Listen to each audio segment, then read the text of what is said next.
Hey guys, Andrethefarmer here, and I'm coming to you from Canada.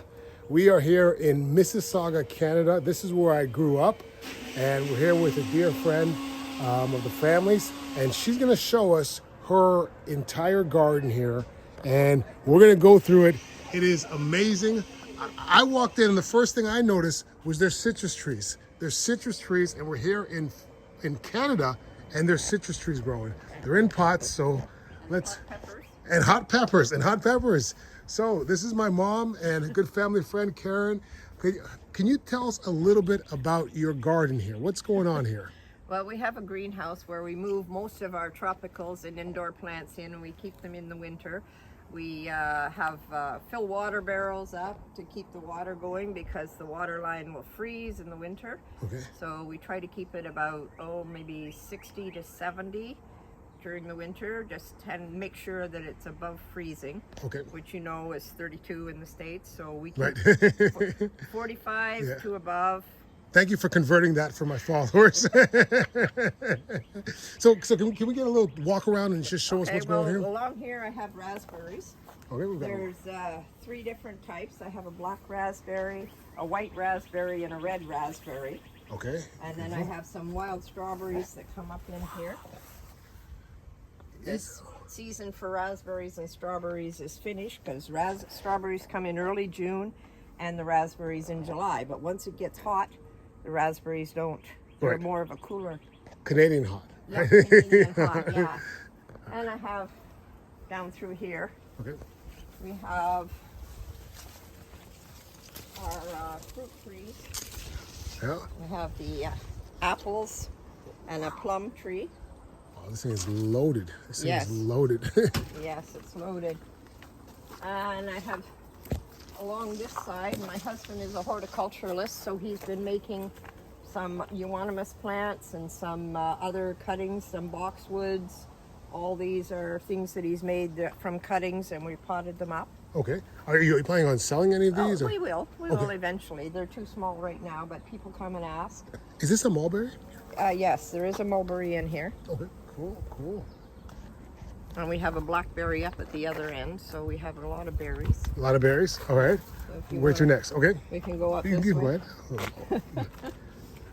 But what amazed me was the citrus. Yeah. Like, that shocked me to look and see citrus. What are And these? it's hostas. Hostas? Okay. Hostas that he's made. And we have some lilacs. They're either from this lilac, or we have in the front, we have a Korean lilac, a dwarf lilac in the front. Cool. What kind of peppers are these?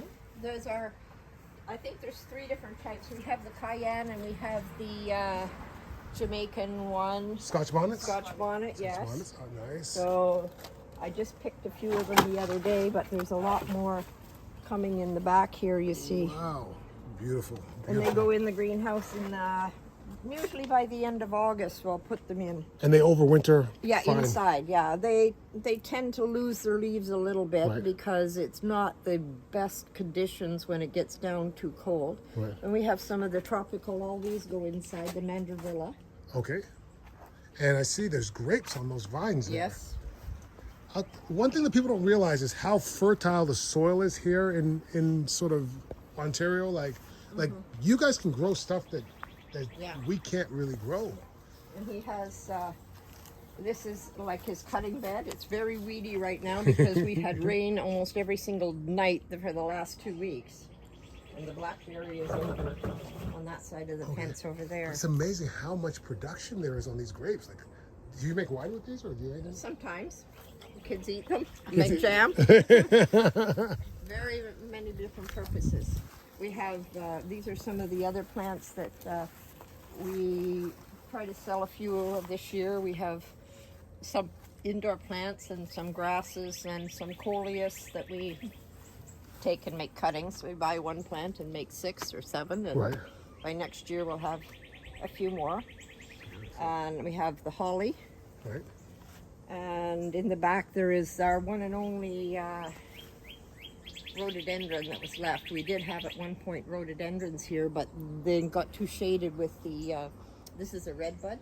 Redbud. Okay. The Cirsus canadensis, it's a redbud tree. Okay. This one is a shagbark maple. You won't see too many of those around at all. Wow. It doesn't look like a maple, It is a shagbark maple. but it's got the little Yeah, maple seed trees. pods. Like yeah. But it also, the bark Peels full off. Comes up, peels off, yeah. Oh, that's, what is this here? I think that's a catinus. Catinus. A purple smoke bush, I believe, is Okay. I'm not positive. Morris is more up on the Okay. on the terminology in that. So Wow. And how long have you been on this property? how old are you? We've been here as long as you've been around. So, yeah. I think it's 44 years we've lived on this property. I'm older than that. I'm older than that. But that's amazing. So thank you so much for that You're tour. Guys, if you like that, follow, subscribe. We got tons more videos. I'm going to try to make a few more videos here in Toronto, Canada.